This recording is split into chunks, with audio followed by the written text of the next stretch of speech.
Subscribe करंतु SSP Odia channel को और बेल आइकन को मध्य क्लिक करंतु जहाँ फल प्रत्येक वीडियो सर्वप्रथमे पाई परिवे। Hi friends, SSP Odia channel को आपन को स्वागत। प्रतिदिन चना डाली खाइले शरीर को मिले यही सब लाभ। डाली खाइबा शरीर पक्षे बहुत हितकर होता है।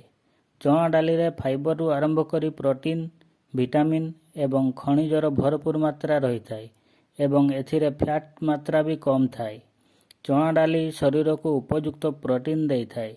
यह कोलेस्ट्रोलर स्तर को कम करिवारे सहायक हुए। स्वच्छ हृदय पाई चना डाली खाइबा नित्यांत आवश्यक। तेबे एही डाली रे आउ कौन कौन फायदा मिले आसंतु जानिबा। हाड़ पाई खूब उपयोगी चना डाली।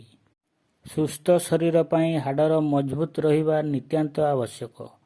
बयस बढ़िबा सह शरीर रे विभिन्न हाड़ मध्य दुर्बल होता है, किंतु नियमित चना डाली व्यवहार रे वयस्क समय रे मध्य हाड़ मजबूत रही है। चना डाली रे पोटासियम, कैल्शियम एवं मैग्नेशियम भरपूर मात्रा रे थिबारु यह हाड़ पाई खूब लाभदायक होता है।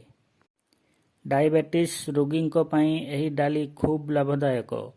चना डाली रे थिबा फाइबर ब्लड सुगर लेवल नियंत्रण रे रखी थाए। फाइबर एवं प्रोटीन मात्रा अधिक थिबा कारणरू चना डाली ओजन कमाइबारे मध्य सहायक होता है। यह खाइबा द्वारा अधिक समय पर्यंत भूख लगी न थाए।